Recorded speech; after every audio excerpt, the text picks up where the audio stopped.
حضرت؟ نہیں، آپ کس نے کہہ دیا یہ آپ ان کی کو؟ ذاتی رائے ائمہ میں کسی نے کہا جاتی رائے ہے؟ جیسے آپ اپنی جاتی رائے کہہ رہے ہیں نا، یہ کسی نے کہا ہو یہ جن کی جاتی رائے تو آپ پیش کیجئے، یا تو آپ کی جاتی رائے بنے گی، نہیں، بتائیے۔ جیسے کہ آپ نے بتایا نا کہ فرقوں میں ایسے ایسے فرقوں کی جو تشریح کی آپ نے ابھی، ان کے حوالے سے، اماموں کے حوالے سے، اماموں کے حوالے سے وہ قرآن و حدیث سمجھنے والے سلف ہیں کہ ہم جو پیش کریں گے کوئی بھی قرآن و حدیث کا تو سلف کے فہم سے پیش کریں گے یا اپنے فہم سے پیش کریں گے، یہ بتائیے۔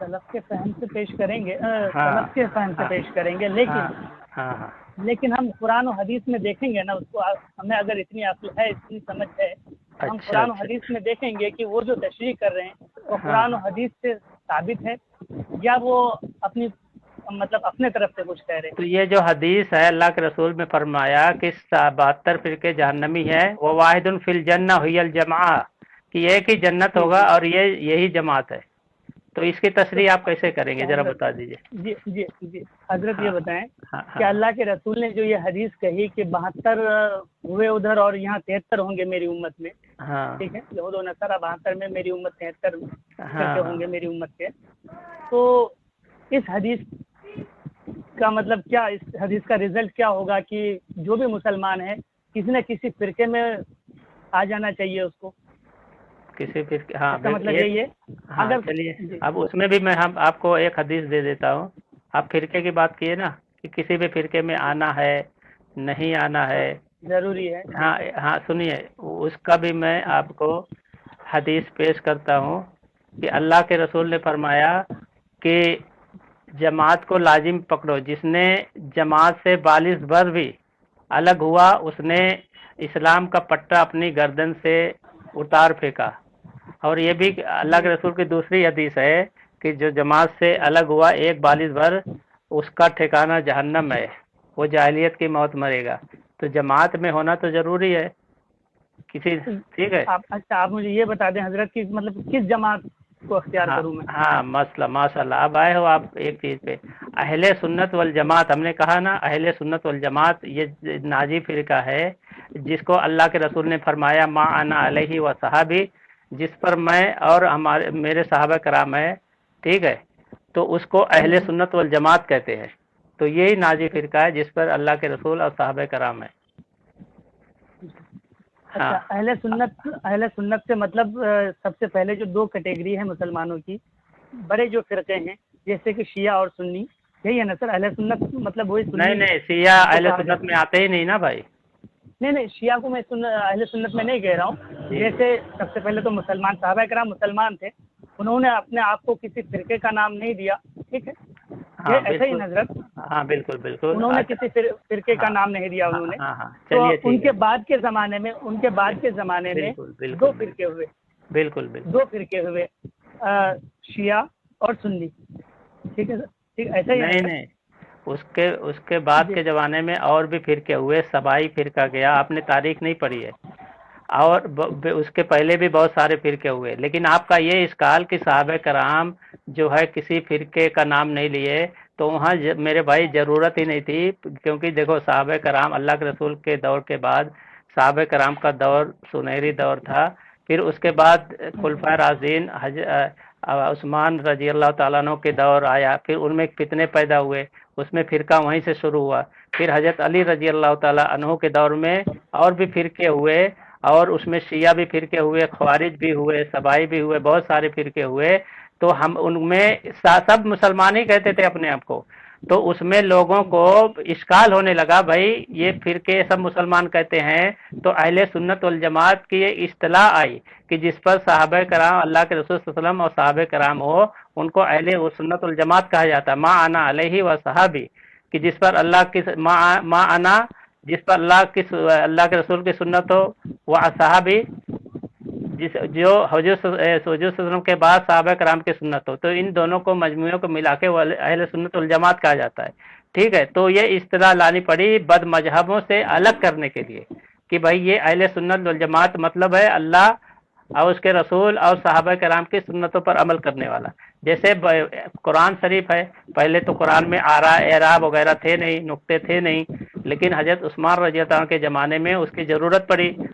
ٹھیک ہے، اور بہت ساری چیزوں میں اختلاف ہوا تو انہوں نے ایک قرآن کو ایک پہ جمع کر کے بہت ساری چیزیں اس میں اکٹھا کیا. دیکھو حضرت ابوبکر صدیق رضی اللہ عنہ کے زمانے میں قرآن جمع ہوا، ان کے پہلے قرآن بھی نہیں جمع تھا.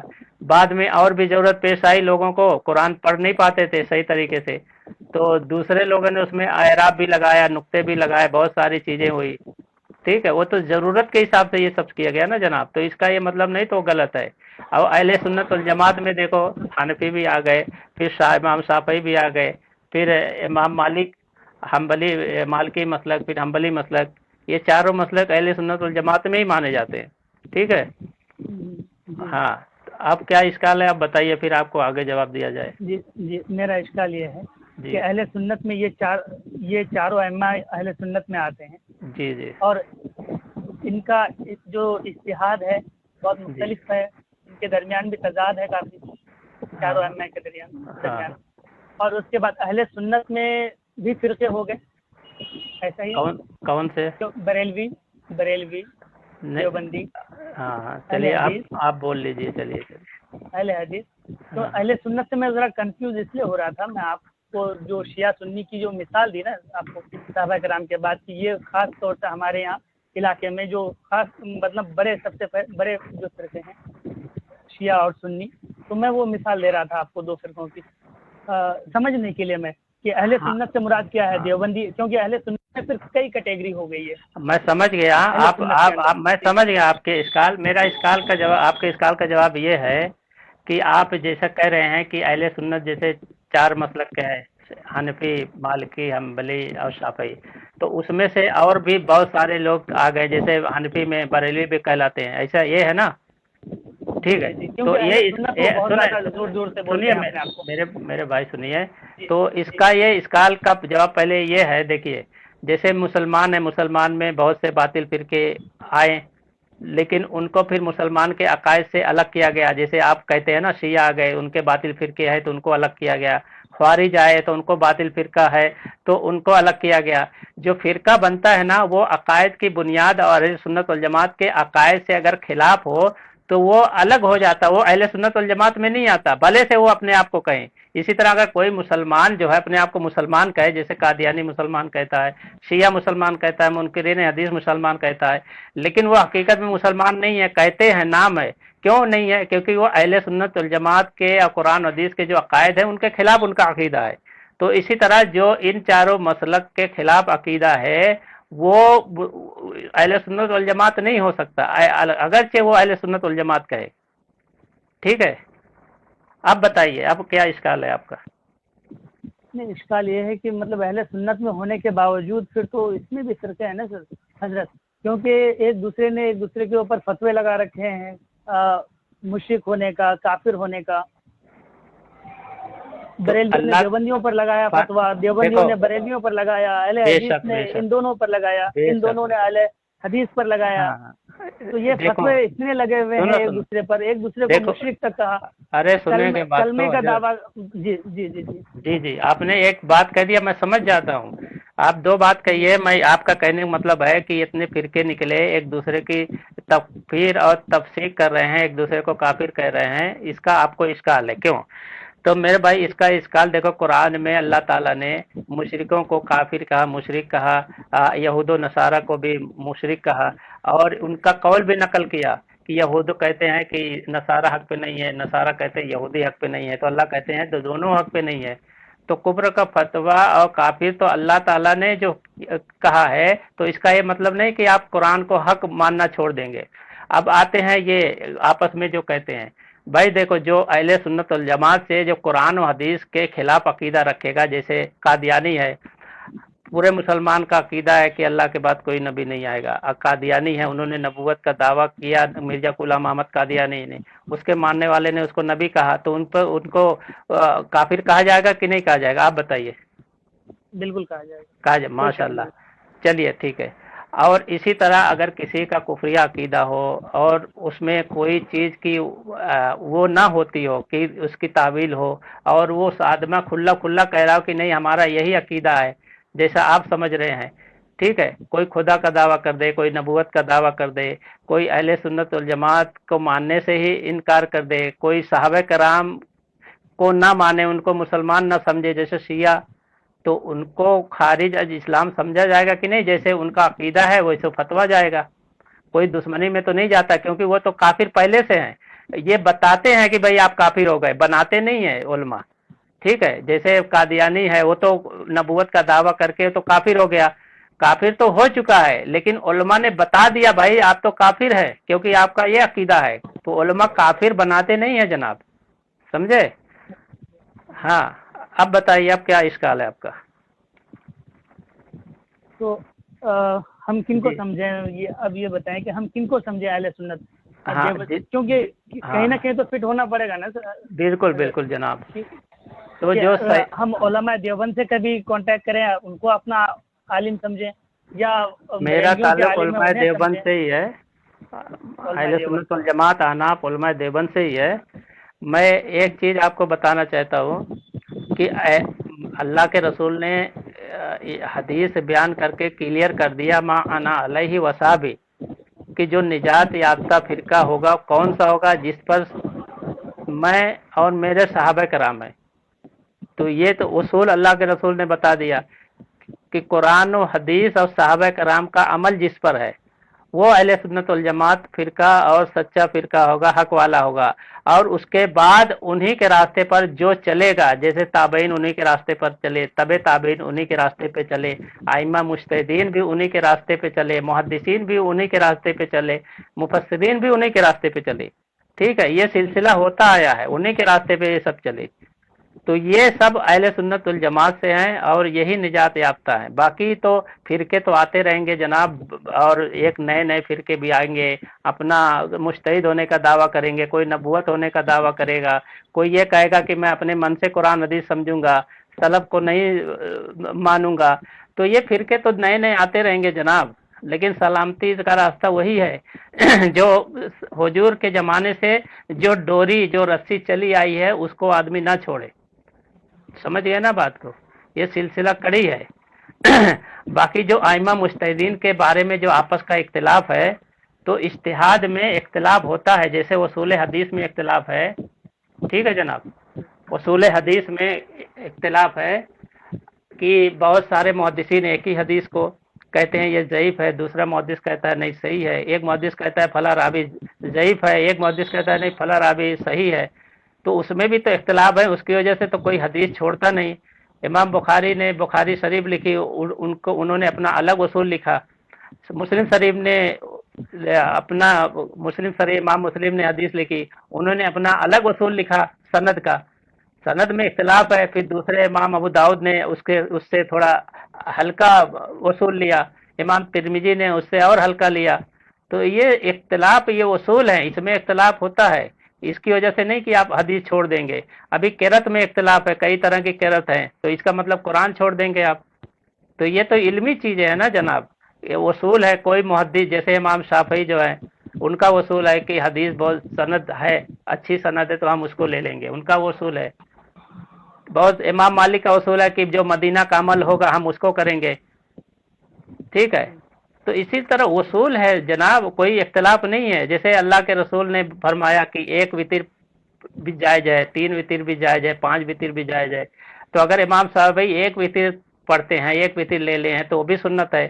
امام ابو حنیفہ رحمۃ اللہ نے 3 وتر کو سنت کہا، 3 وتر کو راجع کیا، وہ لے لیا، عمل کیا، وہ سنت ہے، اس کا مطلب نہیں کہ دونوں الگ ہیں، ایک ہی ہے، وہ سب قرآن حدیث سے ملتا ہے، ٹھیک ہے، کوئی الگ جی چیز نہیں ہے، یہ سمجھنے کی چیز ہے، کوئی تفرقہ نہیں ہے، یہ ایک اجتہاد ہے، اور بہت سارے اصول میں اختلاف ہوتا ہے، حدیث میں ہوا ہے، تو اس کا مطلب نہیں کوئی حدیث ماننے سے انکار کر دیتا ہے۔ حضرت مجھے ان اختلافات سے کوئی مطلب اشکال نہیں ہے، کوئی جی اعتراض نہیں ہے ان اختلافات سے، مجھے جی اس بات سے اختلاف ہے کہ جیسے آپ نے کہا کہ کسی امام نے ایک وتر کی بات کا ذکر کیا، ایک وتر کا اصول بتایا، کسی امام نے 3 وتر کے بارے میں بتایا، اور آپ جیسے علماء کہتے ہیں کہ یہ دونوں چیزیں صحیح ہے، بالکل صحیح ہے، دونوں چیزیں صحیح ہے، ایک وطر بھی صحیح ہے، 3 وطر بھی صحیح ہے. تو اگر میں چاہوں کہ کبھی 1 وطر پڑھ لوں، کبھی 3 وطر پڑھ لوں، میں اپنے من کے حساب سے، نہیں تو اپنے کبھی من مجھے کے سہولت حساب، لگی ہاں 1 وطر، بالکل 1 بالکل وطر پڑھ لی، اور کبھی بالکل مجھے سہولت لگی، ٹائم ہے میرے پاس، وقت ہے، میں تسلی سے ہوں، کوئی دقت نہیں ہے، اس وقت مجھے کوئی جلدی نہیں ہے کہیں، میں نے 3 وطر پڑھ لی، تو اس پر بھی پابندی لگاتے ہیں علماء. نہیں تو آپ اپنے، جیسے آپ اس لائق تو ہے نہیں، جیسے ایک محدث ہے، اب بہت بڑا محدث کا امام ہے، اس نے پوری زندگی جو ہے حدیثیں پڑھنے میں، اصول سمجھنے میں، سند سمجھنے میں بتا دیا، تو وہی راویوں کے بارے میں فیصلہ کرے گا، سند کے بارے میں فیصلہ کرے گا کہ حدیث ضعیف ہے یا صحیح ہے. ہم عام آدمی تو اس کا فیصلہ نہیں کرے گا. عام آدمی چاہے کہ میں اپنے من سے جب چاہوں یہ کسی حدیث کو ضعیف کر دوں، کسی حدیث کو صحیح کر دوں، میں اس حدیث پہ عمل کر لوں، اس حدیث پہ عمل کر لوں، تو یہ شریعت کھلواڑ بن جائے گی جناب. آپ ایک مثال دے رہے ہیں، بہت ساری مثال میں وہ اپنی منمانی کرے گا. جیسے امام نووی نے کہا ہے کہ اگر ایسا آدمی کو اجازت دے دیا جائے، عام آدمی کو، تو وہ اپنی سہولت کے حساب سے ساری چیزیں کرے گا. ٹھیک ہے، بہت ساری حدیثیں دیکھو حرام قرار دی گئی ہیں، اور ایک چیز کو حرام قرار دی گئی ہیں، اور وہی حدیثیں دوسری جگہ وہی چیز کو حلال قرار دی گئی ہیں.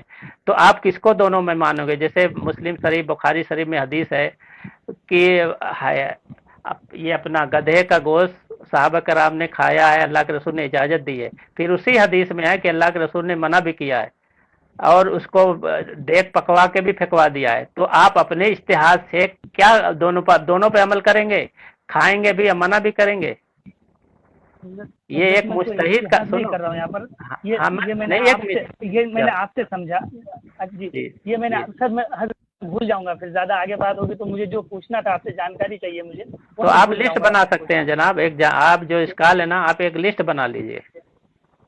میں یہ کہہ رہا تھا کہ جیسے نماز کے بارے میں آپ نے کہا نا کہ 1 وطر بھی صحیح ہے، وہ تو علماء نے فیصلہ کیا، علماء نے اجتہاد کیا، ائمہ نے اجتہاد اور کیا. دوسری بات، ایک بات اور میں بتانا، سنو، ایک بات میں اور بتانا بھول گیا.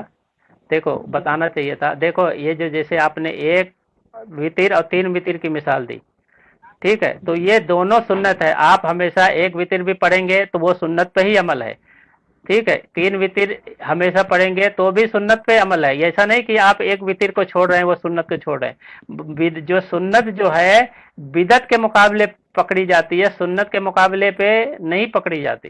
یاد رکھو، سمجھ گئے نا بات کو؟ ہاں. تو اگر آپ 3 ہی ہمیشہ پڑھ رہے ہیں تو وہ بھی اللہ کے رسول کا طریقہ، اللہ کے رسول کی سنت ہے. اور 1 ہمیشہ پکڑ کے رہیں، آپ کے پاس راجے ہے، تو راجے اور مرجو کا فیصلہ یہ مجتہد کرتا ہے، آپ نہیں کر سکتے. آپ کریں گے تو گنہگار ہوں گے، کیونکہ حدیث میں ہے کہ جب مجتہد کوئی اجتہاد کرتا ہے، اگر وہ غلطی پر بھی ہو تو اس کو 1 اجر ملے گا، اور اگر اس کا اجتہاد صحیح ہو تو 2 اجر ملیں گے. لیکن اگر غیر مجتہد ہو، وہ اپنے من سے کرے، تو وہ گنہگار ہوگا. مثال کے طور پر میں ایک مثال دیتا ہوں. ایک ڈاکٹر ہے، وہ ایک سند یافتہ ہے، ٹھیک ہے، اس کو ڈگری ملی ہے، انہیں پریکٹس کیا ہے، ساری چیز ہے، وہ کلینک کھول رہا ہے. اگر اس کے ہاتھوں میں غلطی سے یا کوئی انجان سے اس کے ہاتھوں کوئی غلطی ہو جائے اور مریض مر جائے تو اس پر کیس نہیں ہوگا. لیکن ایک دوسرا ڈاکٹر ہے جس کو کچھ آتا جاتا نہیں، بس ایسے ہی تھوڑا بہت اس کو معلومات ہے، اور اس کے ہاتھوں کوئی مریض اگر انتقال کر جائے تو اس پر کیس بنے گا، وہ گنہگار میں مانا جائے گا، وہ جیل جائے گا. ہاں، تو یہی اصول اس میں بھی ہے. آپ اپنے من سے جو کوئی چیز کریں گے تو گنہگار ہوں گے، اور اگر کوئی مجتہد وہ چیز کرتا ہے تو اس کو اجر ملے گا. یہ شریعت کا اصول ہے، عام آدمی کا کوئی وہ نہیں ہے. ٹھیک ہے میرے بھائی؟ ہاں. کچھ اشکال آپ کا جناب ختم ہوا؟ جی، اشکال میرا، وہ میری بات پوری نہیں ہوئی تھی سر. میں یہ کہہ رہا تھا کہ جیسے میں وہی وطر کی ہی مثال میں آپ سے سمجھنا چاہتا ہوں کہ وطر کے بارے میں جیسے آپ نے کہا نا کہ 1 وطر بھی سنت ہے، 3 وطر بھی سنت ہے. کسی امام نے کہا کہ 1 وطر صحیح ہے، کسی امام نے کہا 3 وطر صحیح ہے. ایسا ہی ہے نا سر؟ ہاں ہاں، بتائیے. جی، اور آپ نے ہمیں سمجھایا کہ دونوں صحیح ہیں. آپ نے ہمیں اس لیے کہ دونوں اماموں کو آپ نے صحیح مانا کہ برحق ہیں، چاروں امام برحق ہیں، تو آپ نے دونوں وطر کو صحیح کہا، تو مجھ تک تو یہ بات پہنچی کہ دونوں وطر صحیح ہے، تو میں اپنی سہولت کے حساب سے کبھی میں ایک بھی پڑھ سکتا ہوں، پڑھ لوں، یا کبھی 3 بھی پڑھ لوں. تو میں وہی کہہ رہا تھا کہ اس پر علماء پھر پابندی کیوں لگاتے ہیں اس طریقے سے؟ اچھا چلیے کوئی بات نہیں، آپ کا اسکال یہ ہے، میں سمجھ گیا کہ آپ اپنی دونوں چیز سنت ہے تو میں اپنی سہولت کے حساب سے دونوں پر کیوں نہ عمل کروں، ٹھیک ہے؟ جی ہاں چلیے کوئی بات نہیں. ایک تو امام نووی نے یہ بات کہی ہے کہ ایسا اس لیے نہیں کرنا چاہیے کہ عام آدمی شریعت میں اپنی سہولتیں ڈھونڈتے رہے گا، ایک نفسانی خواہشات ہو جائے گی تو وہ آدمی آگے چل کے نا پتہ نہیں کیا کرے گا، گمراہ بھی ہو جائے گا. دوسری بات یہ ہے کہ آپ جیسے آپ مریض ہو گئے، آپ اپنا علاج کرانا چاہتے ہیں، تو آپ ایک ڈاکٹر سے علاج کرا رہے ہیں، تو آپ ایسا تو نہیں ہے کہ آپ کبھی اسی ڈاکٹر سے اسی مرض کے لیے علاج کرائیں گے، پھر من کہے گا تو آپ دوسرے ڈاکٹر سے پکڑ لیں گے، پھر من کہے گا کہ تیسرے کو پکڑ لیں گے، ایسا کریں گے مجھے کیا؟ لگتا ہے کہ یہ ڈاکٹر والی مثال یہاں پر فٹ نہیں ہوتی ہے، کیونکہ وہاں پر الگ الگ ڈاکٹر سے علاج کرانے میں غلط دوائی ہو تو ریئیکشن کرتی ہے بیماری، ہاں ٹھیک ہے، بس دوائی ریئیکشن کرتی ہے، لیکن ہاں یہاں پر وہ معاملہ نہیں ہے. اگر دونوں سنتیں صحیح ہیں تو دونوں سنتیں ادا ہو رہی ہیں. وہ یہ دوائی اور نہیں ڈاکٹر تو والی مثال دونوں مجھے لگتا ہے سنت کہ صحیح ہیں، یہ مجتہد ہی برابر بولے نہیں گا نا کہ آپ بولیں گے، وہی تو میں کہہ رہا ہوں. آپ اپنے من سے اگر کہہ رہے ہیں تو یہ اللہ کے رسول کے حدیث کے مطابق تو آپ گنہگار ہوں گے. ایک مجتہد اگر دیکھے جناب، ایک حدیث ہے، ٹھیک ہے، ایک حدیث ایک ضعیف حدیث ہے، ایک عالم کہہ رہا ہے، ایک محدث کہہ رہا ہے یہ حدیث ضعیف ہے، دوسرا محدث کہہ رہا ہے کہ وہ حدیث ضعیف نہیں ہے، صحیح ہے. تو آپ بتائیے، اب دونوں میں کبھی اس محدث کے کہنے پہ آپ اس کو صحیح مان کر عمل کریں گے، یا کبھی اس محدث پر عمل کریں گے وہ حدیث ضعیف کہہ رہا ہے کہ دونوں پہ عمل کریں گے باری باری؟ یہ بتائیے.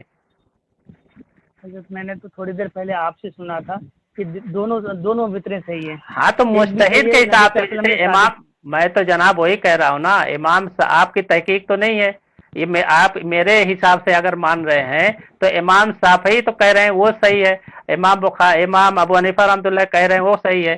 تو ایک مثال آپ کہہ رہے ہیں، ایک مثال، تو میں تو جی ایک مثال، ایک ہی چیز پہ تو شریعت قائم نہیں ہے، شریعت کے تو لاکھوں صحیح مسائل ہیں، لاکھوں چیز پہ عمل کرنا ہے.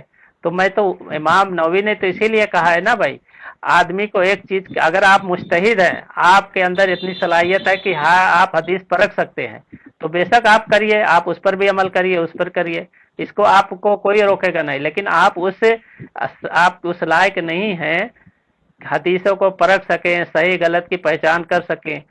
تو ہمارا کام کیا ہے، جو ائمہ نے، محدثین نے، مجتہدین نے ہمارے لیے جو آسانی پیدا کی ہے، ہم اس پر عمل کریں، نہ کہ اپنے من سے اپنی خواہشات پہ عمل کریں. آپ ابھی کہہ رہے ہیں نا کہ میں اپنی سہولت کے لیے جب چاہوں میں 1 پڑھ لوں، اپنی سہولت کے لیے جب چاہوں 3 پڑھ لوں، تو یہ جو آپ کی سہولت ہے نا، یہی غلط ہے آپ کا.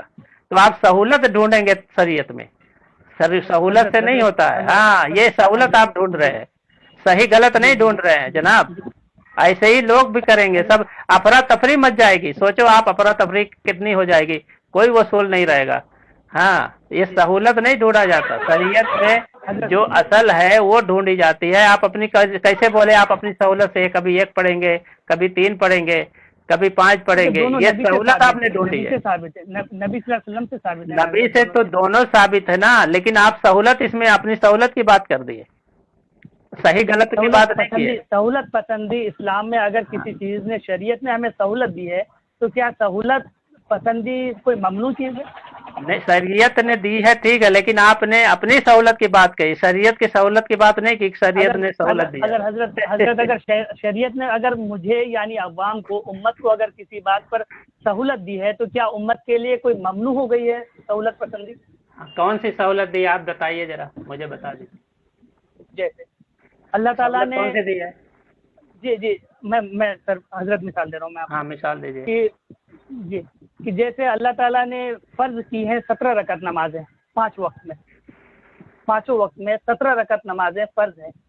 اللہ کے حضور جب پیش ہوں گے لوگ قیامت کے دن، تو اللہ تعالیٰ جو وہاں نمازوں کا حساب لے گا، تو وہ 17 رکعتوں کا ہی حساب بات پرشش ہوگی، پوچھ ہوگی وہاں پر.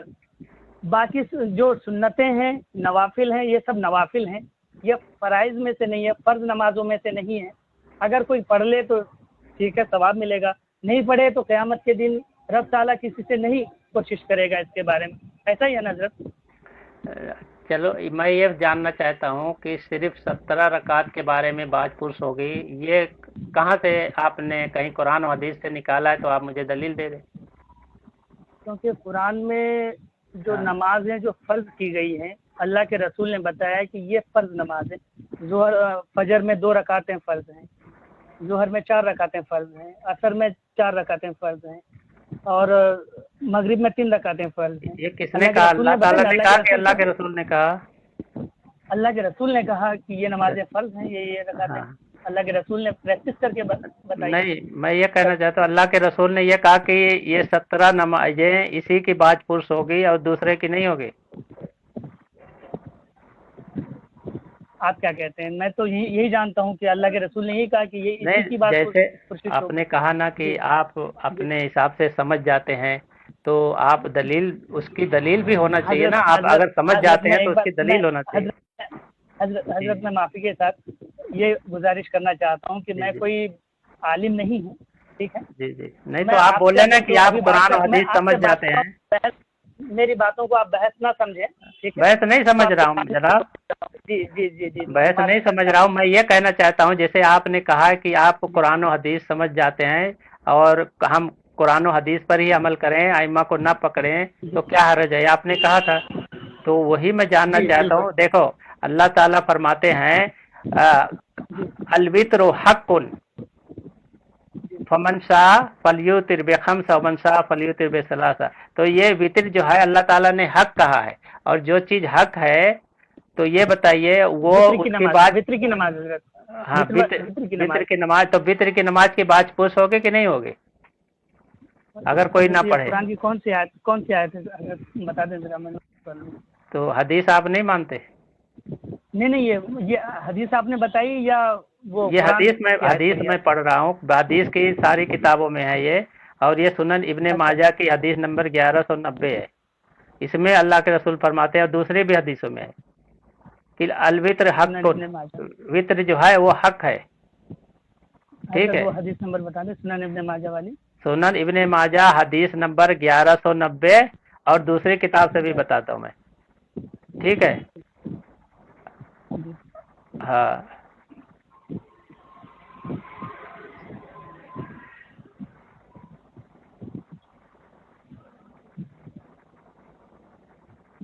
تو جو حق اللہ کے رسول فرماتے ہیں یہ حق ہے، تو آپ حق کی چیزوں کی بات پوچھ نہیں ہوتے، یہ بتا دیجیے۔ آپ نے کہا کہ ساری صرف 17 رکعت کی بات پوچھ ہوگی۔ اللہ تعالیٰ نے جو فرض کی ہیں انہی کی پوچھ ہوگی۔ اللہ کے رسول نے جو چیز فرض حرام کیا اس کو آپ نہیں مانیں گے؟ یہ آپ نے فرق کر دیا۔ آپ جناب یہی تو آپ فرق کر دیے۔ آپ کہہ رہے ہیں کہ جو اللہ کے رسول نے کہا وہ قرآن کے خلاف کہا۔ اللہ کے رسول کبھی قرآن کے خلاف نہیں کہتے۔ میں قرآن کے خلاف نہیں کہہ رہا ہوں۔ اللہ کے رسول کسی چیز کو حرام کیا تو وہ حرام ہے، اللہ کے رسول کسی چیز کو حلال کیا تو وہ حلال ہے۔ میں اس بات کا انکار نہیں کر رہا ہوں، لیکن مجھے اس حدیث کے بارے میں معلوم نہیں تھی، آج تک میں نہیں جانتا تھا کہ اللہ کے رسول نے تو بتا دیا نا جناب، میں نے ساری چیزیں بتائی۔ ہاں مسند، اب دوسری کتابوں میں بھی ہے وہ حدیث، ساری قریب کئی کتابوں میں ہے، ٹھیک ہے؟ میں نے ایک کتاب کا حوالہ آپ کو دے دیا، تو آپ اس کو مانے یا نہ مانے وہ الگ بات ہے، مگر یہ ہے کہ وتر اللہ کے رسول نے اس کو حق کہا۔ تو یہی میں کہہ رہا ہوں کہ جب آپ کے پاس اتنی جانکاری نہیں ہے اور آپ نے کوئی حدیثیں نہیں پڑھی ہیں، حق کہا یا فرض کیا؟ حق کی بات میں کہہ رہا ہوں، حق کی بات میں کہہ رہا ہوں۔ باقی نمازیں بھی تو حق ہے، باقی جو سنت نوافل ہیں وہ بھی حق ہیں۔ وہ حق اللہ کے رسول نے کہا ہے کہ وہ حق ہیں۔ یہ وطر کے بارے میں صرف یہی تو میں کہہ رہا ہوں جناب۔ آپ قرآن حدیث کے وغیرہ جو اللہ کے رسول الوتر حق ثابت ہے، عمل سے تو ثابت ہے نا، جو جیسے سنت موقدہ ہیں۔ دیکھو آپ یہ کیا ابھی دیکھو آپ خود قیاس کرنے لگے۔ پورے ذخیرہ حدیث میں اللہ کے رسول نے وطر کو حق کہا، تو آپ اپنے قیاس میں اللہ کے رسول کی دیکھو۔ اجتہاد ایسے ہی ہوتا ہے، جب آدمی اپنے نفس سے اجتہاد کرتا ہے